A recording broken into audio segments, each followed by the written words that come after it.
నమస్తే ఫ్రెండ్స్, నేను మీ Shravani Harsha. Welcome back to our channel. ఇవాళ మన కథ బంధాల విలువ తెలియని అమెరికా కోడలికి, మనవడికి, మనవరాలికి భారతీయ సంస్కృతి, సాంప్రదాయాలు, కుటుంబ విలువలు ఆ మామగారు ఏ విధంగా తెలియజేశారు అనేది కథలో మనం విందామండి. కథని చివరి వరకు వినండి. నచ్చితే కనుక తప్పకుండా ఖచ్చితంగా ఒక్క లైక్ చేయండి. ఈ కథ పైన మీ విలువైన స్పందనని కామెంట్ రూపంలో మాకు తెలియజేయండి. కొత్తవారు ఎవరైనా చూస్తున్నట్లయితే మన ఛానల్ని సబ్స్క్రైబ్ చేసుకోండి. తన పిల్లలిద్దరి చేత జగదీష్ చాలా సేపటి నుంచి పదే పదే తాతయ్య గారికి పుట్టినరోజు శుభాకాంక్షలు అని చెప్పమని నేర్పిస్తూనే ఉన్నాడు. కానీ పిల్లలిద్దరూ కాస్త ఇబ్బంది పడుతున్నారు. మరోసారి చెప్పు తాతయ్య, మీకు పుట్టినరోజు శుభాకాంక్షలు అని అని నేర్పిస్తున్నాడు. తన పుట్టినరోజు నాడు తన తండ్రి, మనవడు, మనవరాల నుంచి అలాంటి మాటలు తెలుగులో విని సంతోషిస్తారని జగదీష్ చాలా కష్టపడి తన పిల్లలిద్దరికీ ఈ మాటలు తెలుగులో కంఠస్థం చేయిస్తున్నాడు. అమెరికా పెంపకంలో పెరిగిన జగదీష్ ఇద్దరు పిల్లలు తెలుగు అర్థం చేసుకున్నప్పటికీ మాట్లాడడానికి చాలా కష్టపడతారు. జగదీష్ వాళ్ళ నాన్నగారు చంద్రశేఖర్ గారు విజయవాడలో ఉన్నప్పటికీ 2 సంవత్సరాలకు ఒకసారి కొడుకు దగ్గరికి అమెరికా వెళ్ళొస్తూ ఉండేవారు. జగదీష్ ఒక అమెరికా అమ్మాయిని పెళ్లి చేసుకుని అక్కడే సెటిల్ అయిపోయాడు. పిల్లలు కూడా అక్కడే పుట్టారు. చంద్రశేఖర్ గారికి అక్కడి వాతావరణం అంతగా అలవాటు పడలేదు. 2 ఏళ్లకు ఒకసారి వెళ్ళి ఒక నెల రోజుల పాటు ఉండి వచ్చేస్తూ ఉండేవారు. విజయవాడలో సొంతిల్లుంది. భార్య చనిపోవటంతో ఒంటరిగా మిగిలిపోయారు. ఇప్పుడు భార్య చనిపోయిన దగ్గర నుంచి ఏడాదిలో 2-3 నెలలు అమెరికాలోనే కొడుకింట్లో గడిపేవారు. కొడుకు మీద ఆయనకు చాలా అభిమానం ఉండేది. కానీ జగదీష్ భార్య, పిల్లలు అంటే మాత్రం ఆయనకు అస్సలు ఇష్టం ఉండేది కాదు. వారి బట్టలు, వాళ్ళ జీవన శైలి చంద్రశేఖర్ గారికి అస్సలు నచ్చడం లేదు. కోడలు, మనవడు, మనవరాలు కూడా ఆయనకి మాత్రం విలువిచ్చేవారు కాదు. కానీ కొడుకు మీద ఉన్న ప్రేమ ఆయన పదే పదే అమెరికాకు వచ్చేలా చేసింది. ఈసారి ఆయన పుట్టినరోజు టైంకి చంద్రశేఖర్ గారు అమెరికాలోనే ఉండటంతో జగదీష్ తండ్రి పుట్టినరోజు కోసం అన్ని సన్నాహాలు చేస్తున్నాడు. జగదీష్ కూతురు రియా, కొడుకు రిత్విక్ కూడా చాలా సంతోషించారు. జగదీష్ భార్య జోయా కూడా మామగారిని ప్రసన్నం చేసుకోవడానికి చాలా ప్రయత్నించింది. అయితే సమస్య ఏమిటంటే చంద్రశేఖర్ గారికి తన కోడలంటే ఏమాత్రం ఇష్టం ఉండదు. కొడుకుకు సంప్రదాయబద్ధమైన ఒక అమ్మాయిని పెళ్లి చేసుకోవాలని ఆయన చాలా ఆశపడ్డారు. పొట్టి పొట్టి డ్రెస్సులు వేసుకొని ఆ అమెరికన్ అమ్మాయి అస్సలు నచ్చేది కాదు చంద్రశేఖర్ గారికి. జగదీష్ ఇంకా అతని కుటుంబ సభ్యులు చంద్రశేఖర్ గారికి పుట్టినరోజు శుభాకాంక్షలు తెలియజేశారు. కేక్ కూడా తీసుకొచ్చి ఆయనతో కట్ చేయించాలని చూశారు. చంద్రశేఖర్ గారికి క్యాండిల్ ఊదమని కొడుకు చెప్పగానే చాలా కోపం వచ్చేసింది. ఇలాంటివన్నీ నాకు నచ్చవు. ఈ కేక్ నా దగ్గర నుంచి తీసేయండి. మీ గదిలోకి వెళ్ళి మీరు నలుగురు దీన్ని కట్ చేసుకొని తినండి. నాకు ఇలాంటివన్నీ అస్సలు ఇష్టం ఉండదు. ఇవి మన కల్చర్కి వ్యతిరేకం. నేను ఇప్పటి వరకు ఎలా ఉన్నానో అలాగే ఉండాలనుకుంటున్నాను అని చెప్పి చంద్రశేఖర్ గారు తన గదిలోకి వెళ్ళిపోబోయారు. తండ్రి ప్రవర్తన జగదీష్కి ఇంకా తన కుటుంబ సభ్యులకి అస్సలు నచ్చలేదు. 13 ఏళ్ల రియా తన తాతయ్య వైపు ప్రశ్నార్థకంగా చూసి, ఏమైంది తాతయ్య, మీరు ఎందుకంత కోపంగా ఉన్నారు అంది. రియా తమ్ముడు రిత్విక్ తనకంటే 2 ఏళ్లు చిన్నవాడు. తను హ్యాపీ బర్త్డే తాతయ్య అంటూ కేక్ తాతగారిని ఆట పట్టించడం కోసం ఆయన బుగ్గలపై పూశాడు. వెంటనే చంద్రశేఖర్ గారు కోపంగా మనవణ్ణి మందలించారు. జగదీష్ తన పిల్లలతో కలిసి తన గదిలోకి వెళ్ళిపోయాడు. జగదీష్ భార్య జోయా కూడా చిరాగ్గా మొహం పెట్టి జగదీష్ వెనకాలే వెళ్ళింది. జగదీష్ తండ్రి ప్రవర్తనకి చాలా బాధపడ్డాడు. అయితే తన పిల్లలతో మాత్రం మా నాన్నకి ఇవన్నీ అలవాట్లేవు, అందుకే ఆయనకి ఇదంతా నచ్చుండదు, అందుకే తాతగారికి కోపం వచ్చింది అంటూ పిల్లలకు సర్ది చెప్పడానికి ప్రయత్నించాడు. వెంటనే రియా, అయితే మాత్రం తాతయ్య అంతలా ఎందుకు రెచ్చిపోవాలి అంటూ తండ్రిని ప్రశ్నించింది. ఇంటి వాతావరణాన్ని ప్రశాంతంగా చేయడం కోసం జగదీష్ ఆ కేక్ ని కట్ చేసి పిల్లలకు తినిపిస్తూ అందరూ ప్రశాంతంగా నవ్వుకున్నారు. ఆ రోజు రాత్రి జగదీష్కి నిద్ర పట్టలేదు. తన తండ్రి ప్రవర్తన ఎందుకో తనకు అసలు ఆ రోజు నచ్చనే లేదు. కానీ ఆయనతో ఏమీ చెప్పలేని పరిస్థితి. తర్వాత రోజులన్నీ యథావిధిగా నడిచిపోతూనే ఉన్నాయి. చంద్రశేఖర్ గారు రోజంతా ఇంట్లో ఒంటరిగానే ఉండేవారు. భార్యాభర్తలు ఆఫీసులకి, పిల్లలు స్కూళ్ళకి వెళ్ళిపోయేవారు. సొంత మనుషులు కూడా అపరిచితుల్లా జీవించే దేశం అది. పిల్లలకి సొంత తల్లిదండ్రుల పట్ల గాని, తాతయ్య పట్ల గాని ప్రేమ, విలువలు ఏమాత్రం లేవు. కుటుంబం మొత్తంలో జగదీష్కి తప్ప ఎవ్వరికీ చంద్రశేఖర్ గారంటే ఇష్టం లేదు. కుటుంబం మొత్తాన్ని తీసుకుని విజయవాడ వచ్చేసి పిల్లలకు విలువలు నేర్పమని జగదీష్తో చంద్రశేఖర్ గారు ఎన్నిసార్లు చెప్పారో లెక్కే లేదు. కానీ ఆయన మాట ఎవరు వింటారు? అక్కడే ఉంటే అందరినీ 4 రోజుల్లో బాగు చేసి దారిలో పెడతాను అని తనలో తానే అనుకున్నారు చంద్రశేఖర్ గారు. అప్పుడే డోర్ బెల్ మోగింది. కాసేపటికి కిందకి వెళ్ళిన చంద్రశేఖర్ గారు పని మనిషి ఇల్లంతా శుభ్రం చేసి వంట చేయడం చూశారు. ఆమె కూడా ఒక భారతీయ మహిళే. ఆమె చాలా కాలంగా అమెరికాలోనే ఉంటుంది. ఆమెను తన కొడుకు ముంబై నుంచి తీసుకొచ్చాడు. అయితే చాలా రోజుల క్రితమే కొడుకు అనారోగ్యంతో చనిపోయాడు. కోడలు ఒక అమెరికన్ అమ్మాయి. మళ్ళీ పెళ్లి చేసుకుని అత్తగారిని ఇంటి నుంచి గెంటేసింది. తన కడుపు నింపుకోవడం కోసం భారతీయుల ఇళ్లల్లో క్లీనింగు, వంట పనులు చేస్తూ ఆవిడ జీవిస్తుంది. ఆమె జగదీష్ ఇంట్లో కూడా 2 ఏళ్ల నుంచి పనిచేస్తుంది. ఆవిడకదంతా తెలుసుకున్న చంద్రశేఖర్ గారు మంజులాని తన సొంత చెల్లెల్లా భావించడం మొదలుపెట్టారు. ఆమె పని చేయడానికి ఇంటికొచ్చినప్పుడు చంద్రశేఖర్ గారికి సమయం బాగానే గడిచిపోయేది. మంజులాని, నీ కొడుకు చనిపోయిన తర్వాత నువ్వు ఇండియాకి ఎందుకు వెళ్ళలేదు అంటూ అడిగారు చంద్రశేఖర్ గారు. సార్, నేను వెనక్కి వెళ్ళినా ఏం చేస్తాను? నా కొడుకు ఊర్లో ఉన్న భూములు, ఆస్తులు అన్నీ అమ్మేసి నన్ను తన వెంట తీసుకొచ్చేసుకున్నాడు. నాకొక్కడే కొడుకు. నేను అక్కడికి వెళ్ళినా నా అనే వాళ్ళెవ్వరూ లేరు నాకు. అందుకే ఇక్కడే ఉండి 4 ఇళ్లల్లో పనులు చేసుకుంటూ బ్రతుకుతున్నాను. నా కొడుకు జగదీష్కి మంచి ఫ్రెండ్ కాబట్టి జగదీష్ నన్ను కూడా తన ఇంటికి తీసుకొచ్చాడు. కానీ నేను ఎవ్వరికీ భారం కాకూడదనుకున్నాను. కాబట్టి ఇలా 4 ఇళ్లల్లో పనులు చేసుకోవడం ప్రారంభించాను. నేను బాగానే డబ్బులు సంపాదిస్తున్నాను. నా బ్రతుకు నేను దర్జాగా బ్రతుకుతున్నాను. ఎవ్వరి మీద ఆధారపడి బ్రతకడం నాకు ఇష్టం ఉండదు. అందుకే నా పని నేను వెతుక్కున్నాను.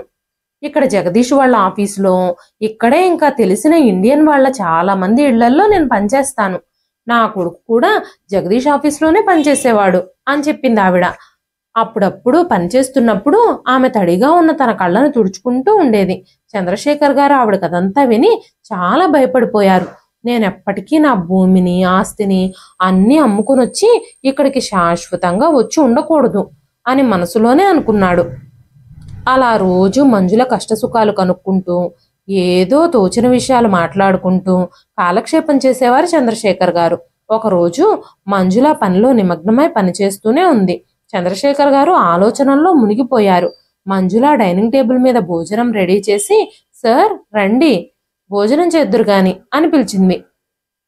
మీకు గుమ్మడికాయ సాంబార్ ఇష్టమేనా? ఈరోజు అదే చేశాను. కాసేపట్లో రియా, రిత్విక్ కూడా రాబోతున్నారు. మీరు భోజనం చేసేస్తారా, వాళ్ళ కోసం ఆగుతారా అని అడిగింది. కానీ చంద్రశేఖర్ గారు ఎప్పుడూ మనవడు మనవరాలతో కలిసి భోజనం చేయలేదు. ఎందుకంటే మనవడు మనవరాలే ఆయనతో కలిసి తినరు. అందుకే మంజుల గారు డైనింగ్ టేబుల్ మీద పెట్టిన భోజనాన్ని ప్లేట్లో పెట్టుకుని తినడం మొదలుపెట్టారు చంద్రశేఖర్ గారు. అరే వచ్చేసారా అంటూ ఇంటికొస్తున్న మనవడు మనవరాలతో ప్రేమగా మాట్లాడడానికి ప్రయత్నించారు చంద్రశేఖర్ గారు. కానీ మనవడు మనవరాలు చిరాగ్గా మొహాలు పెట్టి తమ గదుల్లోకి వెళ్ళిపోయారు. మంజుల పిల్లలిద్దరినీ భోజనం రెడీగా ఉంది, త్వరగా డ్రెస్సులు చేంజ్ చేసుకొని రండి అంటూ పిలిచింది. భోజనం పూర్తయ్యాక చంద్రశేఖర్ గారు కళ్ళద్దాల కోసం చాలాసేపు వెతికారు. ఎక్కడా కనిపించకపోవటంతో మంజులతో కళ్ళద్దాలు నావి దొరకడం లేదు, ఎక్కడున్నాయో కాస్త వెతికి పెట్టమని చెప్పారు. నేను రియా గదిలో మీ కళ్ళజోడు చూశాను అని మంజుల చెప్పగానే చంద్రశేఖర్ గారు రియా గది దగ్గరకు వెళ్ళి గది తలుపులు తెరిచే ఉండటంతో, అమ్మ రియా, నా కళ్ళద్దాలు నీ గదిలోనే ఉన్నాయి, కాస్త చూసివ్వవా అంటూ లోపలికి 1 అడుగు వేశారు. వెంటనే రియా గట్టిగా అరిచింది. తలుపు తట్టకుండా, నా పర్మిషన్ లేకుండా నా గదిలోకి ప్రవేశించడానికి మీకెంత ధైర్యం? నేను డ్రెస్ చేంజ్ చేసుకుంటున్నాను, వెళ్ళి గది బయట నుంచోండి. ఒకరి గదిలో ప్రవేశించే ముందు తలుపు కొట్టి మర్యాదగా రావాలన్న కామన్ సెన్స్ కూడా మీకు తెలియదా అంటూ గట్టిగా అరిచింది. రియా అప్పటికే బట్టలు మార్చుకుంది. పైగా తలుపులు కూడా తెరిచే ఉన్నాయి. ఆమె తాతగారిపై కోపం ఎందుకు తెచ్చుకుందో తెలీదు. మనవరాలు చేసిన ఈ చర్యకు చంద్రశేఖర్ గారు షాక్ అయిపోయారు. నేనేం వింటున్నాను అని ఆయనకు ఆశ్చర్యం కలిగింది. రియా గట్టిగా అరవటంతో మంజుల ఇంకా రిత్విక్ కూడా రియా దగ్గరకొచ్చారు. చంద్రశేఖర్ గారి కళ్ళల్లో నీళ్లు తిరుగుతున్నాయి.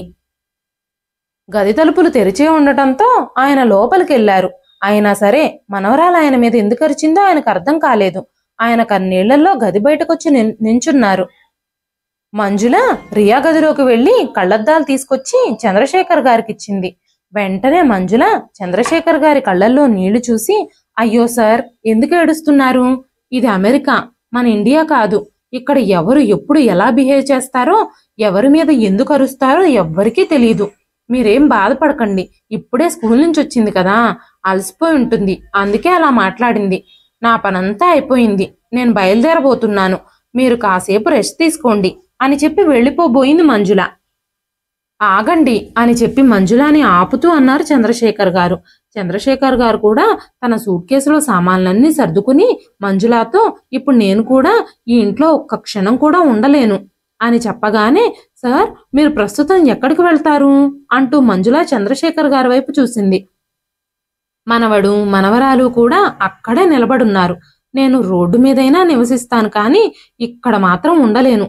ఇంత పెద్ద అభాండం నా మీద వేశాక నేను ఈ ఇంట్లో ఎలా ఉండగలను అనగానే, అయితే సార్, జగదీష్ని అతని భార్యని రానివ్వండి అని చెప్పి మంజుల చంద్రశేఖర్ గారితో చెప్పింది.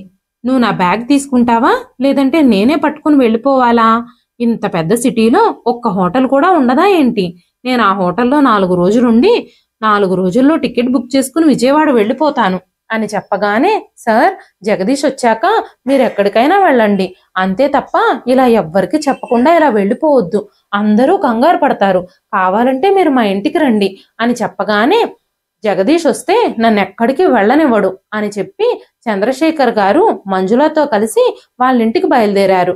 రియా ఇంకా రిత్విక్ వాళ్ళు వెళ్ళిపోవడం చూస్తూనే ఉన్నారు. కాసేపటి తర్వాత అక్కా తమ్ముళ్ళిద్దరూ మళ్ళీ తాతయ్యని ఎగతాళి చేయడం మొదలుపెట్టారు. వావ్, ఏం ప్రేమ కదా! పని మనిషి తాతయ్య ప్రేమించుకుంటున్నారనుకుంటా. అందుకే తాతయ్య పని మనిషి ఇంటికి వెళ్ళిపోతున్నాడు. తాతయ్యకు అసలు సిగ్గే లేదు అంటూ నవ్వడం మొదలుపెట్టారు.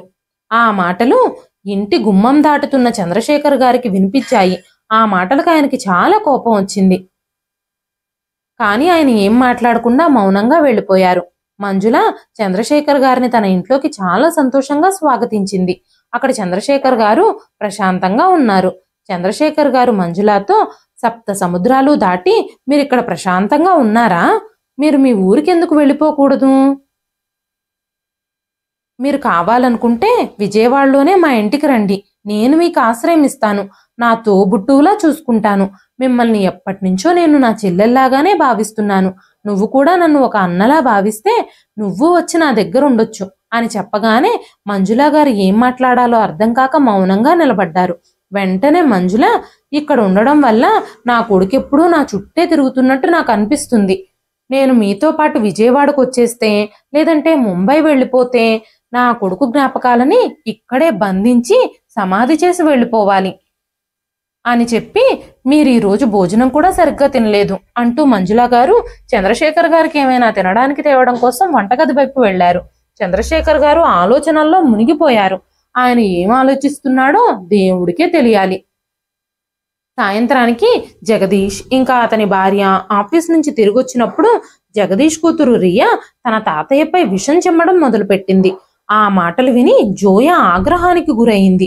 నేను బట్టలు మార్చుకుంటున్నప్పుడు తాతయ్య నా గదిలోకి వచ్చి నా శరీరాన్ని తాకడానికి ప్రయత్నించారని రియా చెప్పింది.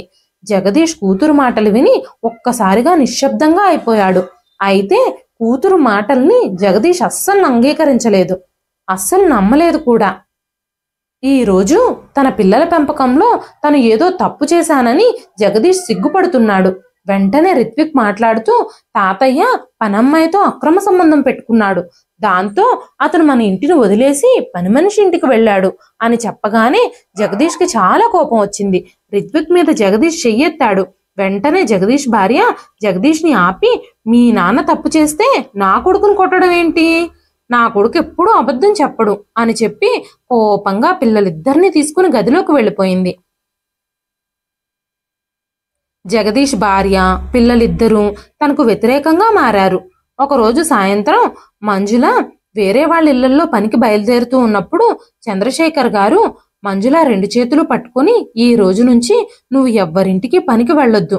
మీరు వేరే వాళ్ళ ఇళ్లల్లో ఎందుకు పని చెయ్యాలి? నాతో పాటు విజయవాడకు వచ్చేయండి, నా చెల్లిగా నా ఇంట్లోనే ఉండండి అన్నారు.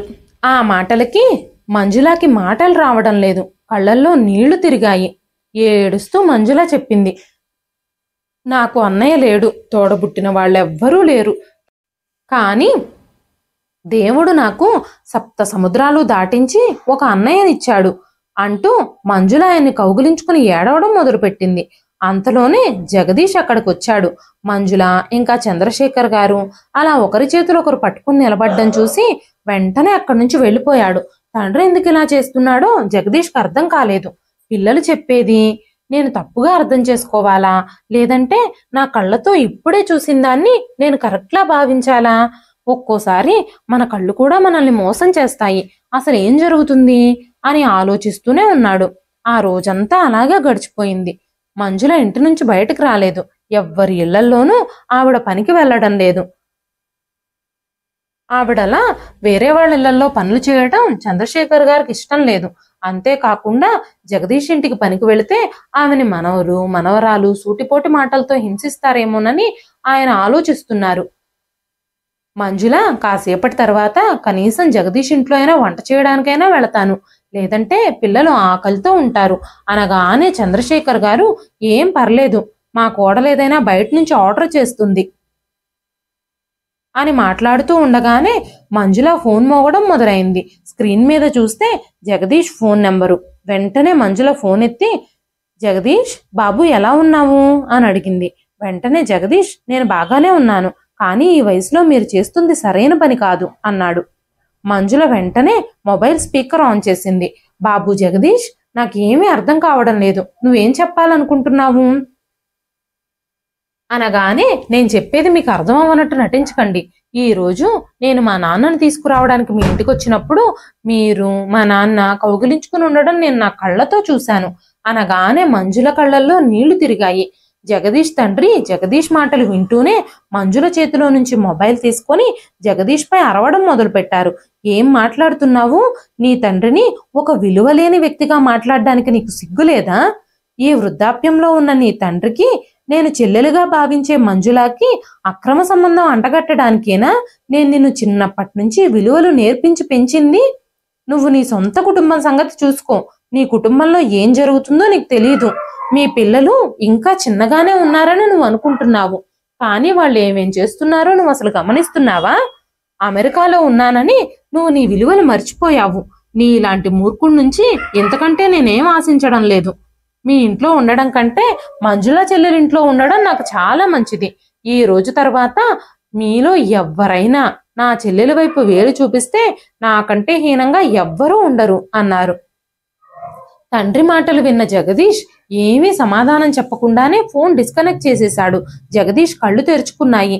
అప్పటి వరకు తండ్రి గురించి తప్పుగా ఆలోచిస్తూ ఉండేవాడు, కానీ ఇప్పుడు తన తండ్రి మంజుల నా చెల్లెలు అన్న మాటలు అతడి చెవుల్లో ప్రతిధ్వనిస్తున్నాయి.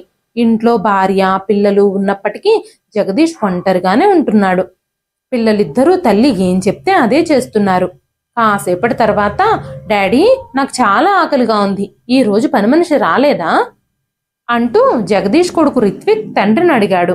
ఈ రోజు రానని చెప్పింది అని చెప్పాడు జగదీష్. అప్పటికే జగదీష్ కూతురు కూడా వచ్చి కిచెన్లో భోజనం కోసం వెతకడం మొదలుపెట్టింది. పాత్రలన్నీ ఖాళీగా ఉండడం చూసి తనకి చాలా కోపం వచ్చింది. తన కోపం తారాస్థాయికి చేరుకుంది. తను ఇంకా వంట చేయడానికి రాలేదు నాన్న, ఆ పని మనిషిని ఇక మన ఇంటికి పిలవకండి, తను తాతయ్యను కూడా ట్రాప్ చేసింది చూడండి, తను ఎంత చెడ్డదో. తాతయ్య ఆ పని మనిషి ఎందుకు ఇలా చేస్తున్నారో నాకు అస్సలు అర్థం కావడం లేదు. ఇప్పుడు మనకి వాళ్ళ వల్ల రాత్రి భోజనం కూడా లేదు, నాకు చాలా ఆకలిగా ఉంది అనగానే జగదీష్ నీకు ఆకలిగా ఉంటే నోరు మూసుకుని కూర్చో, మా నాన్న గురించి పిచ్చి పిచ్చి మాటలు మాట్లాడొద్దు అని మాట్లాడుతూ ఉండగానే జగదీష్ భార్య తన గది నుంచి బయటకు వచ్చింది. ఆమెను చూడగానే జగదీష్ మౌనంగా అయిపోయాడు. మీరు పిల్లల మీద ఎందుకు కోప్పడుతున్నారు? మీ నాన్న చాలా చెడ్డ వ్యక్తి, పని మనిషితో అఫైర్ పెట్టుకుని ఇంట్లో నుంచి పారిపోయాడు, మనవరాలతోనే మిస్బిహేవ్ చేశాడు. మీ ఇండియన్స్ అంతా ఇంతే, ఇలాగే ఉంటారు అంది. భార్య మాటలు వినగానే జగదీష్ ఉలిక్కి పడ్డాడు. ఆయన మా నాన్న, ఆయన గురించి మర్యాదగా మాట్లాడు, లేదంటే చాలా దారుణంగా ఉంటుంది పరిస్థితి అన్నాడు. వెంటనే జోయా నువ్వే నోరు మూసుకో, కావాలంటే మీ నాన్నతో కలిసి నువ్వు కూడా వెళ్ళిపో. పిల్లలతో సరిగ్గా మాట్లాడడం నేర్చుకో అంది. జగదీష్కి ఏం చేయాలో అర్థం కావడం లేదు. తన తండ్రి తప్పు చేయడు అని జగదీష్కి తెలుసు. ఒకవైపు తన తండ్రి తనకు నేర్పిన సంస్కారానికి కట్టుబడాలా, మరోవైపు అతని భార్యా పిల్లల మాటలకి వాళ్లతో ఉన్న సంబంధానికి కట్టుబడాలా? అతనికి ఏం చేయాలో అర్థం కావడం లేదు. తన తండ్రి వల్ల తన కుటుంబం చిన్నాభిన్నమైపోతుందని తనెప్పుడూ అనుకోలేదు. భార్య వల్ల తన తండ్రి తనకి దూరం అయిపోతాడని కూడా ఎప్పుడూ అనుకోలేదు. ఎలాగోలాగా భార్యని పిల్లల్ని ఒప్పించి తండ్రిని మళ్ళీ తిరిగింటికి తీసుకురావాలని కూడా చాలా ప్రయత్నాలు చేశాడు. మీ నాన్న ఇక్కడే ఉండాలనుకుంటే మంజుల మన ఇంట్లో పని చేయకూడదు అంది జగదీష్ భార్య. వెంటనే జగదీష్, మంజుల మధ్యాహ్నం భోజనం రాత్రి భోజనం సిద్ధం చేసి తన ఇంటికి వెళ్ళిపోతుంది, మంజుల ఎక్కడెందుకుంటుంది అన్నాడు. తను ఇంతకు ముందులాగానే మన ఇంటికి పనికొస్తుంది, ఎప్పట్లాగానే పని చేస్తుంది అనగానే అప్పుడు జగదీష్ కూతురు రియా, మమ్మీ ఆ ముసలామని ఇక మన ఇంటికి రానివద్దు, ఆవిడంటే నాకు అస్సలు ఇష్టం లేదు. తాతయ్యను కూడా రానివద్దు, ఆయనంటే నాకు అస్సలు ఇష్టం లేదు. ఈ రోజు ఆయన నేను బట్టలు మార్చుకుంటున్నప్పుడు నా గదిలోకి వచ్చి నాతో మిస్బిహేవ్ చేశారు. ఆయన ఇంట్లో ఉంటే నేను ఈ ఇంట్లో ఉండలేను, నన్ను బోర్డింగ్ స్కూల్కి పంపించేయండి అంది. తన 13 ఏళ్ల కూతురు తాతగారి గురించి ఇలా మాట్లాడుతుందని జగదీష్ అస్సలు ఊహించలేదు.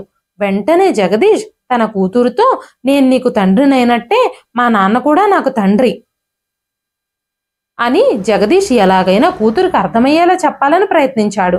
చాలా ప్రయత్నించాక తన కూతురికి నచ్చజెప్పి జగదీష్ ఇంకా తన భార్య పిల్లలిద్దరినీ తీసుకొని చంద్రశేఖర్ గారిని ఇంటికి తీసుకురావాలని మంజుల వాళ్ళింటికి వెళ్లారు. అదే సమయంలో మంజుల ఉదయం నుంచి తలనొప్పితో బాధపడుతున్న చంద్రశేఖర్ గారి తలకి మసాజ్ చేస్తూ ఉంది. తలుపు దగ్గర కుర్చీలో చంద్రశేఖర్ గారు కూర్చునున్నారు. మంజుల కుర్చీ వెనకాల నిలబడుంది. చంద్రశేఖర్ గారి చేతిలో నూనె గిన్నుంది. మంజుల నూనె గిన్నెలోంచి నూనె తీసుకోవడానికి చంద్రశేఖర్ గారి వైపుకు వంగింది. అప్పుడే జగదీష్ ఇంకా అతని భార్య పిల్లలు మంజుల ఇంట్లోకొచ్చారు.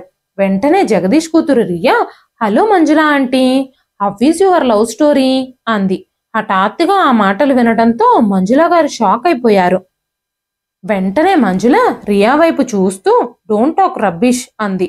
మంజుల చాలా ఏళ్లుగా అమెరికాలో నివసిస్తుంది కాబట్టి అమెరికన్ ఇంగ్లీష్ బాగానే వచ్చు.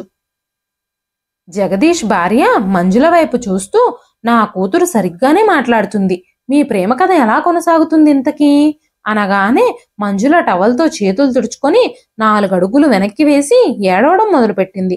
చంద్రశేఖర్ గారు కుర్చీలోంచి లేచి మనవరాలు చెంప మీద లాగిపెట్టి కొట్టారు. నీ చదువు నీకు నేర్పుతున్న సంస్కారం ఇదేనా? ఇవే నా స్కూల్కెళ్ళి నేర్చుకుంటున్నావు అంటూ కోపంగా మనవరాల మీద అరుస్తూ ఉండగానే జోయా వెంటనే మామగారిని గట్టిగా తోసేసింది. వెంటనే చంద్రశేఖర్ గారు కుర్చీ మీద పడిపోయారు. ఆయన తలకి గాయమయ్యింది. నుదురు చిట్లి తల నుంచి రక్తం ధారగా కారుతూ ఉంది. జగదీష్ పరిగెత్తుకుంటూ వచ్చి తండ్రిని పైకి లేపి కూర్చోబెట్టాడు. జగదీష్ తన తండ్రిని తన ఇంటికి తీసుకెళ్లాలని చేసిన ప్లాన్ అంతా బెడిసి కొట్టింది. జగదీష్ భార్య తన పిల్లలిద్దరినీ తీసుకుని అక్కడి నుంచి వెళ్లిపోయింది. మంజుల త్వరగా అల్మారాలో నుంచి ఫస్ట్ ఎయిడ్ బాక్స్ తీసుకొచ్చి కాటన్ని డెటాల్లో ముంచి గాయాన్ని క్లీన్ చేసి ఆయింట్మెంట్ రాసింది. వెంటనే జగదీష్ తండ్రి తలకి కట్టు కట్టాడు. కాసేపటి తర్వాత చంద్రశేఖర్ గారు జగదీష్ వైపు చూస్తూ, కోడలు మామగారిని చంపే రోజు దగ్గరలోనే ఉంది అని చెప్పారు.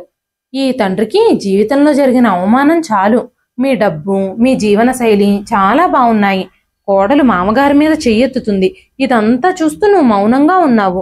నువ్వు మగాడు అనుకున్నాను నేను ఇన్ని రోజులు, కానీ నీ మగతనం మీద నాకు అనుమానం కలుగుతుంది. భార్యని పిల్లల్ని సరైన మార్గంలో పెట్టలేని మగతనం అనిపించుకోదు అన్నారు చంద్రశేఖర్ గారు. జగదీష్ మౌనంగా ఉండిపోయాడు, ఏమీ మాట్లాడలేదు. వెంటనే మంజుల, ఇందులో జగదీష్ తప్పే ఉంది, మీరు జగదీష్ మీద ఎందుకంత కోపం చూపిస్తున్నారు? తన కూతురుపై చెయ్యెత్తింది మీరే కదా, మీకన్నీ తెలుసు. వాళ్ళు చిన్నప్పటి నుంచి అమెరికాలో పెరిగారు. ఇక్కడ సంబంధాలు బాంధవ్యాలు మన ఇండియాలో లాగా ఉండవు. అవన్నీ కాగితపు పడవల్లాంటివి. కాసేపు కళ్ళ ముందు కనిపించి ఆనందం కలిగిస్తాయి, వెంటనే అవి అదృశ్యమైనట్టే ఇక్కడ వాళ్ళు సంబంధాలని బాంధవ్యాలని కూడా మర్చిపోతారు. మీ కోడలు అమెరికా అమ్మాయి, తనకి భారతీయ సంస్కృతి విలువలు తెలియవు. మానవ సంబంధాల గురించి అస్సలు తెలియదు. ఒక మగాడికి ఆడదానికి ఉండే సంబంధం అది మాత్రమే అని వాళ్ళు భావిస్తున్నారు. వాళ్ళకి భారతీయ సంస్కృతి సాంప్రదాయాలు ఏమీ తెలియవు. ఇది అమెరికా. మీ కోడలు గాని మనవడు మనవరాలు గాని ఎప్పుడూ ఇండియాకి రాలేదు. అక్కడ ఉండే సంబంధ బాంధవ్యాలను చూడలేదు. వాళ్ళకి ఎలా అర్థమవుతుంది? ఈ కుటుంబ విలువలన్నీ వాళ్ళకి ఎలా తెలుస్తాయి? జగదీష్ తన భార్య పిల్లలతో సంతోషంగా ఉండాలి. తనకి బాధ కలిగించే విషయాలు ఏమీ మాట్లాడొద్దు. ఇప్పుడు మీరు ఇండియా వెళ్ళిపోవాలన్న ఆలోచనతో ఉన్నారు కదా, అలాంటప్పుడు మీ కొడుకు కోడలు మనవాళ్ళ గురించి ఎందుకు ఆలోచిస్తున్నారు? వాళ్ళ మీద ఎందుకు కోప్పడుతున్నారు? అంది మంజుల. జగదీష్ కళ్ళు ఆ మాటలకి చెమ్మగిల్లాయి. తండ్రి మాటలే జగదీష్కి రాత్రంతా గుర్తొచ్చి ఏడుస్తూనే ఉన్నాడు. జగదీష్ ఎలా ఉన్నాడు, ఏం చేస్తున్నాడని భార్య పిల్లలు ఏం పట్టించుకోలేదు. తర్వాత రోజు మంజుల చంద్రశేఖర్ గారితో, నిన్న మనిద్దరి గురించి రియా ఏదైతే మాట్లాడిందో తను తన చిన్నతనం వల్ల అలా మాట్లాడింది. మనిద్దరం ఇంట్లో కలిసి ఉంటున్నాము. మనిద్దరికి మధ్య ఎలాంటి సంబంధం ఉందో వాళ్ళకి ఏమాత్రమూ తెలియదు. ఇక్కడ అమెరికా కల్చర్లో ఒకరితో ఒకరు ఎలాంటి సంబంధం కలిగి ఉన్నారు అన్న విషయం ఎవ్వరూ పట్టించుకోరు. కానీ మన భారతీయ సంస్కృతిలో అసలు ఇలాంటివన్నీ ఎవ్వరూ ఒప్పుకోరు. మీరు నన్ను చెల్లెలుగానే భావిస్తున్నారు. నేను మిమ్మల్ని అన్నయ్యలాగే భావిస్తున్నాను. కానీ నా చుట్టుపక్కల ఇక్కడ చాలా మంది భారతీయులు ఉన్నారు. వాళ్ళందరూ మన బంధాన్ని అర్థం చేసుకోవాలన్న అవసరం లేదు. ఇప్పుడు మీ కుటుంబం అపార్థం చేసుకుంటున్నట్టు నా చుట్టుపక్కల ఉన్న వాళ్ళందరూ కూడా నన్ను అపార్థం చేసుకుంటే నేను ఇంకా వాళ్ళ మధ్యలో నివసించలేను అని చెప్పగానే చంద్రశేఖర్ గారు కూడా, నా వల్ల నువ్వు ఎలాంటి ఇబ్బంది పడొద్దు. నేను నీ ప్రతి మాటని అర్థం చేసుకున్నాను. నీ బాధ నాకు అర్థం అవుతుంది. చుట్టుపక్కల వాళ్ళందరూ నిన్ను పురుగులా చూస్తారని, నిన్ను అనుమానిస్తారని, అవమానిస్తారని నువ్వు బాధపడుతున్నావు. మన మధ్య ఉన్న సంబంధాన్ని అందరూ తప్పుగానే అర్థం చేసుకుంటారని నువ్వు భయపడుతున్నావు. అందుకే నేను ఈరోజే నీ ఇంటి నుంచి వెళ్ళిపోతాను అనగానే మంజుల, అన్నయ్య తప్పుగా అనుకోవద్దు. నువ్వు నీ కొడుకింట్లో ఉండడమే అందరికీ మంచిది. మీరు చాలా తెలివైన వారు, చాలా జ్ఞానం ఉన్నవారు, చాలా చదువుకున్నవారు. మీకు పరిస్థితులతో ఎలా రాజీ పడాలో తెలుసు. ఈ రోజు కాకపోతే రేపు, రేపు కాకపోతే ఎల్లుండి నీ మనవడు మనవరాలు మీ కోడలు మిమ్మల్ని అర్థం చేసుకుంటారు, ఇష్టపడ్డం మొదలు పెడతారు. జగదీష్ నీ రక్తం, నీకొక్కడే కొడుకు. ఇలా తన్ని దూరంగా ఉంచితే పైలోకంలో ఉన్న మీ భార్య ఏమనుకుంటుంది? ఆమె ఆత్మకు శాంతి ఉంటుందా? ఆమె బ్రతుకుంటే కొడుకుకి దూరంగా ఉండగలిగేదా? మీరిప్పటికైనా జగదీష్ దగ్గరకు వెళ్ళిపోండి. తను చాలా మంచివాడు అంది. ఈ మాటలన్నీ విన్న చంద్రశేఖర్ గారు రాత్రంతా మేల్కొనే ఉన్నారు. మంజుల మాటలు అతని మనసులో మెదులుతూనే ఉన్నాయి. తెల్లవారుజామున 4 గంటలయింది. చంద్రశేఖర్ గారు తన బ్యాగులో బట్టలన్నీ సర్దుకుని మంజుల నిద్రలో ఉన్నప్పుడే ఇంటి నుంచి వెళ్ళిపోయారు. బయటకు వచ్చాక టాక్సీ ఎక్కి హోటల్కు వెళ్లారు. రాత్రంతా మెలకుగా ఉండడం వల్ల ఉదయాన్నే నిద్రలోకి జారుకున్నారు. ఉదయం చంద్రశేఖర్ గారు ఇంట్లో లేరు. బహుశా మార్నింగ్ వాక్ వెళ్ళుండొచ్చు అని అనుకుంది మంజుల. 9 అయినా ఆయన తిరిగి రాలేదు. దీంతో మంజుల గదిలోకి వెళ్లి చూసింది. అక్కడ చంద్రశేఖర్ గారి బ్యాగు సామాన్లు కూడా లేవు. మంజుల భయపడిపోయింది. జగదీష్కి ఫోన్ చేసి, మీ నాన్నగారు ఎక్కడికి వెళ్లారో తెలియడం లేదు. ఆయన బ్యాగు సామాన్లు కూడా లేవు. మీ ఇంటికేమైనా వచ్చారా అని అడిగింది. జగదీష్ భార్య పిల్లలు ఇంకా నిద్రలోనే ఉన్నారు. మా నాన్న ఇంట్లో నుంచి వెళ్ళిపోతున్నప్పుడు మీరెక్కడున్నారు? ఆయన ఎన్ని గంటలకు బయలుదేరి వెళ్లారు? ఆయన ఎక్కడికి వెళ్లారో మీతో ఏం చెప్పలేదా అంటూ జగదీష్ మంజులని అడగగానే, నేను నిద్రపోతున్నాను. ఆయన ఎప్పుడు వెళ్ళిపోయారో నాకు తెలియదు. ఉదయం నేను లేచి చూసేసరికి ఆయన కనిపించకపోతే మార్నింగ్ వాక్కి వెళ్లారేమో అనుకున్నాను. కాసేపటికి తిరిగి వచ్చేస్తారు కదా అనుకున్నాను. కానీ 9 అయినా ఇంతవరకు ఇంటికి రాకపోవటంతో కంగారుపడి మీకు ఫోన్ చేశాను అని చెప్పారు మంజుల. ఈ మాటలు విన్న జగదీష్కి చాలా భయంగా అనిపించింది. అన్నయ్య ఎక్కడికి వెళ్లాడో తెలియడం లేదు. ఆయన ఇండియా తిరిగి వెళ్ళిపోయే అవకాశం ఏమన్నా ఉంటుందా అని అడిగింది మంజుల. Aunty, don't worry. నేను ఇప్పుడే పోలీసులకు ఫోన్ చేసి ఆయన ఎక్కడున్నారో కనిపెట్టే ప్రయత్నం చేస్తాను అని చెప్పి వెంటనే జగదీష్ తన తండ్రి గురించి మిస్సింగ్ కంప్లైంట్ ఇచ్చాడు. సాయంత్రం 4 గంటలకి చంద్రశేఖర్ గారు జగదీష్ ఇంటికి పోలీసులతో చేరుకోవడం కుటుంబ సభ్యులంతా చూసి ఉలిక్కిపడ్డారు. మిస్సింగ్ కంప్లైంట్ ఆధారంగా చంద్రశేఖర్ గారిని వెతికి పట్టుకుని పోలీసులు ఇంటికి తీసుకొచ్చారు. ఇంట్లో నుంచి ఎందుకు వెళ్ళిపోయారని పోలీసులు ఆయన అడిగినప్పుడు తన కోడలు ఇంకా మనవరాలు తన్ని కొట్టారని చంద్రశేఖర్ గారు పోలీసులకు చెప్పారు. అందుకే నేను ఇంట్లో ఉండకుండా హోటల్లో నివసిస్తున్నాను అని చెప్పగానే పోలీసులు జగదీష్ భార్య జోయాని విచారించగా తను తన మామగారిని కొట్టలేదని స్పష్టంగా చెప్పింది. ఆ సమయంలో మంజుల కూడా అక్కడే ఉంది. చంద్రశేఖర్ గారు, నా తలకు గాయమైంది, అది ఎలా అయింది? నీ భార్య నన్ను తోసిందో లేదో నువ్వే పోలీసులతో చెప్పు అని కొడుకుని అడిగారు. వెంటనే జగదీష్ భార్య వైపు తండ్రి వైపు మార్చి మార్చి చూశాడు, కానీ ఏమీ మాట్లాడలేదు. వెంటనే జగదీష్ కూతురు రియా, ఈ మంజుల మా ఇంట్లో పని మనిషి. మా తాతయ్యకి ఆవిడకి మధ్య ఎఫైర్ నడుస్తుంది. మా తాతయ్య మంచివాళ్ళు కాదు, నాతో ఎప్పుడూ మిస్బిహేవ్ చేస్తూనే ఉండేవారు. అందుకే మా అమ్మ తాతయ్యని ఇక్కడి నుంచి వెళ్ళిపోమ్మని చెప్పింది. తాతయ్య ఆ రోజు నుంచి పని మనిషి ఇంట్లోనే ఉండడం మొదలు పెట్టారు. నేను చెప్పింది నిజం కాదంటే మీరు మమ్మల్ని అరెస్ట్ చేయండి. నేను చెప్పింది నిజమే అయితే మా తాతయ్యని ఈ పని మనిషిని అరెస్ట్ చేయండి. తాతయ్య మా ఇంట్లో ఉంటే మళ్ళీ మళ్ళీ నన్ను వేధిస్తారేమోనని నాకు భయంగా ఉంది. ఆయన అస్సలు మంచివారు కాదు, ఆయన వెంటనే అరెస్ట్ చేయండి అంటూ పోలీసులను అభ్యర్థించింది రియా. అక్కడ నిలబడిన వాళ్ళందరూ చూస్తూ నిలబడిపోయారు. దీంతో పోలీసులు చంద్రశేఖర్ గారిని అరెస్ట్ చేసి అక్కడి నుంచి తీసుకెళ్లారు. జగదీష్ ఏమీ చేయలేకపోయాడు. వెంటనే మంజుల జగదీష్ ఇంకా అతని కుటుంబాన్ని చూసి, జగదీష్, నీ కుటుంబాన్ని చూసి నువ్వు సిగ్గుపడు. మీ తండ్రి తన కొడుకుని తన కుటుంబాన్ని చూడ్డానికి కొన్ని రోజులు మీతో సంతోషంగా గడిపి వెళదామని అమెరికా వచ్చాడు. ఆయనపై తప్పుడు ఆరోపణలు చేసినా మీకు సిగ్గనిపించడం లేదా? ఆయన గురించి నీ భార్యకి పిల్లలకి తెలియకపోయినా నీకు తెలుసు కదా అని అడిగింది. జగదీష్ కూతురు రియా మంజులాని చూసి నవ్వుకుంది. నువ్వు కూడా నీ లవర్తో కలిసి జైలుకు వెళ్లాలనుకుంటే చెప్పు, నిన్ను కూడా ఆయనతో కలిపి జైలుకు పంపించే ఏర్పాటు చేస్తాను అని చెప్పి కోపంగా అక్కడి నుంచి తన గదిలోకి వెళ్ళిపోయింది. మంజులా గారు కన్నీళ్లతో తన ఇంటికి తిరిగి వెళ్ళిపోయారు. వెంటనే జగదీష్ తన భార్యా పిల్లల వైపు చూస్తూ, మీకు ఇప్పుడు తృప్తిగా ఉందా? మా నాన్నని నాకు దూరం చేశారు, మీకు ఇప్పుడు సంతోషంగా ఉందా? నేను కూడా ఇంట్లో నుంచి వెళ్ళిపోతే మీకు సంతోషంగా ఉంటుందా? నేను ఇప్పుడే ఇంట్లోంచి వెళ్ళిపోతున్నాను, ఇంకెప్పటికీ తిరిగి రాను. నేను చచ్చేదాకా కూడా నేను మీ మొహాలు చూడను అని చెప్పి జగదీష్ ఆ ఇంటి నుంచి బయటకు వచ్చేశాడు.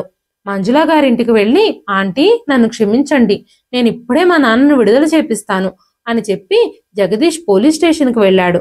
చంద్రశేఖర్ గారు లాకప్లో ఉన్నారు. చంద్రశేఖర్ గారు ఆ రోజు చాలా బాధపడ్డారు. తన కొడుకు అమెరికాలో సెటిల్ అయ్యాడు. అమెరికా వెళ్ళి కొడుకుతో మనవాళ్లతో మనవరాళ్లతో సంతోషంగా ఉందామని ఎంతో ఆశపడ్డాను. కానీ ఇన్ని అవమానాలు జరుగుతాయని నేను అస్సలు ఊహించలేదు. అమెరికాలో నాకు ఒక చెల్లెలు దొరికిందని చాలా సంతోషించాను. కానీ మీరు ఆ బంధాన్ని కూడా తప్పుడు సంబంధంగా చిత్రీకరించారు. నా మనవరాలు నాపై భరించలేని అభాండం వేసింది. నేను వెంటనే ఇండియా వెళ్ళిపోతాను, నేను ఇక్కడ ఉండలేను అని చంద్రశేఖర్ గారు భావోద్వేగానికి లోనయ్యారు.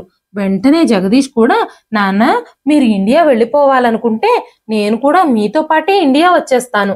నా తండ్రి కంటే నా భార్య నా పిల్లలు నాకు ఎక్కువేం కాదు. నేను వెంటనే జోయాకు విడాకులు ఇస్తాను. విడాకుల ఫార్మాలిటీస్ అన్నీ పూర్తవగానే మన ఇద్దరం ఇండియాకు వెళ్ళిపోదాం. నేను మీతోనే కలిసి ఉండాలని నిర్ణయించుకున్నాను. దిగజారిపోయిన స్వభావం కలిగిన అలాంటి భార్య అలాంటి పిల్లలు నాకు అవసరం లేదు అని మాట్లాడుతూ ఉండగానే జగదీష్ కూతురు రియా నుంచి ఫోన్ వచ్చింది. అమ్మ జారి పడిపోయింది, త్వరగా ఇంటికి రమ్మని, అమ్మకి చాలా రక్తం కారుతుంది అని చెప్పింది. జోయాకి తలకి పెద్ద గాయం అవ్వడంతో అంబులెన్స్కి కాల్ చేసి హాస్పిటల్కి తీసుకెళ్లారు. జగదీష్ ఇంకా చంద్రశేఖర్ గారు మంజుల నేరుగా హాస్పిటల్కి వెళ్లారు. జగదీష్ కూతురు రియా పరిగెత్తుకుంటూ వచ్చి తండ్రిని పట్టుకొని గట్టిగా ఏడవడం మొదలుపెట్టింది. ఆ సమయంలో జగదీష్ భార్య ఐసీయూలో ఉంది. ఆవిడికి ఆపరేషన్కి అన్ని ఏర్పాట్లు జరుగుతున్నాయి. చంద్రశేఖర్ గారు కళ్ళు మూసుకొని తన కోడలిని క్షేమంగా కాపాడమని దేవుణ్ణి ప్రార్థిస్తున్నారు. తన తల్లి కోసం దేవుణ్ణి ప్రార్థిస్తున్న తాతయ్యను చూడగానే రియా హృదయంలో పశ్చాత్తాపం కలిగింది. తాతయ్య మీద లేనిపోని నిందలు వేశాం, అందుకే అమ్మకి ఇలా జరిగింది అని బాధపడడం మొదలుపెట్టింది. కానీ తను బయటకు చెప్పలేకపోయింది. కాసేపటి తర్వాత జోయాకి చాలా రక్తం పోవటంతో రక్తం కావాలని డాక్టర్లు చెప్పటంతో చంద్రశేఖర్ గారు తనది సేమ్ బ్లడ్ గ్రూపే అని తనకి రక్తం ఇచ్చారు. రియా తన తాతగారి కాళ్ళు పట్టుకొని చాలాసేపు ఏడ్చింది. తాతయ్య, నన్ను క్షమించండి. నేను మీపై చాలా తప్పుడు ఆరోపణలు చేశాను. మీరు ఇంత మంచివారని నాకు తెలీదు. నేను మీ గురించి ఎప్పుడూ తప్పుగానే ఆలోచించాను. ఇంట్లో మీరు మమ్మల్ని క్రమశిక్షణలో పెట్టాలని చూస్తున్నారని, మిమ్మల్ని ఎలాగైనా ఇంటి నుంచి పంపించేయాలని చాలా ప్లాన్లు వేశాను. కానీ మీరు ఈరోజు ఇంత చేసినా మా అమ్మ చచ్చిపోకూడదని మీ రక్తం ఇచ్చి కాపాడారు. మేమైతే చాలాసార్లు మీరు ఎప్పుడు చచ్చిపోతారా అని ఎదురు చూసాం. ఇలాంటి పరిస్థితుల్లో మా శత్రువు ఉండుంటే మేము అస్సలు సహాయం చేసేవాళ్ళం కాదు. కానీ మీరు మా అమ్మకి ప్రాణం పోశారు. మీరు చాలా గ్రేట్ తాతయ్య. భారతీయ సంస్కృతిలోనే ప్రేమ, అభిమానం, కుటుంబ విలువలు, క్షమించే గుణం అన్నీ ఉంటాయేమో అని చెప్పగానే చంద్రశేఖర్ గారు ఏమీ మాట్లాడకుండా మౌనంగా ఉండిపోయారు. రియా మంజులకు కూడా క్షమాపణలు చెప్పింది. మంజుల రియాలో వచ్చిన ఆ మార్పుకు చాలా సంతోషించింది. ఆపరేషన్ పూర్తవటంతో జోయా స్పృహలోకి రావడానికి టైం పడుతుందని డాక్టర్లు చెప్పారు. వెంటనే జగదీష్, నేను ఇక్కడే హాస్పిటల్లో ఉంటాను, పిల్లలిద్దరిని తీసుకుని మీరు ఇంటికి వెళ్ళండి, భోజనం చెయ్యండి అని మంజులతో చెప్పాడు. వెంటనే తాతయ్య లేకుండా మేము ఇంటికి వెళ్ళము అని మొండు పట్టింది రియా. చంద్రశేఖర్ గారు కూడా ప్రేమగా తన మనవరాలి తల నిమిరి ఇంటికి వెళ్లారు. తర్వాత రోజు ఉదయం జోయాకి స్పృహ వచ్చిందని జగదీష్ ఫోన్ చేయగానే పిల్లలు, చంద్రశేఖర్ గారు హాస్పిటల్కి వెళ్లారు. రియా తన తల్లి చెవిలో ఏదో చెప్పగానే జోయా 2 చేతులు జోడించి మామగారికి కృతజ్ఞతలు చెప్పింది. వెంటనే జోయా, మామయ్య గారు నన్ను క్షమించండి. ఒక కుటుంబంలో పెద్ద దిక్కుంటే ఆ కుటుంబం ఎలా ఉంటుందో, ఒక తండ్రి ప్రాముఖ్యత కుటుంబానికి ఎంతుంటుందో నేను ఈరోజు తెలుసుకున్నాను. భారతదేశ సంస్కృతి, సాంప్రదాయాలు, సంబంధ బాంధవ్యాలు, విలువలు తెలియక నేను మీతో తప్పుగా ప్రవర్తించాను. ఇక మేము కూడా మీతో పాటుగా ఇండియా వచ్చేసి అక్కడే నివసించాలి అనుకుంటున్నాము. పిల్లలకి విలువలు నేర్పించాలి అని అనుకుంటున్నాము అని చెప్పింది జోయా. జోయా పూర్తిగా కోలుకొని డిశ్చార్జ్ అయ్యాక జగదీష్ తన కుటుంబం అంతటితో కలిసి ఇండియాకు వెళ్ళిపోయాడు. చంద్రశేఖర్ గారు తన మనవడికి, మనవరాలికి భారతదేశ సంస్కృతి, సాంప్రదాయాలు, విలువలు నేర్పుతూ మంచి భారతీయ పౌరుల్లా పెంచుతున్నారు. ఇదండి ఈ రోజు కథ. ఈ కథ మీకు ఎలా అనిపించింది? కథ నచ్చితే ఒక లైక్ చేయండి. మరెన్నో ఇలాంటి ఇంట్రెస్టింగ్ కథల కోసం మన ఛానల్ని సబ్స్క్రైబ్ చేసుకోండి. మరొక మంచి కథతో మళ్ళీ కలుస్తానండి. అంతవరకు సెలవు.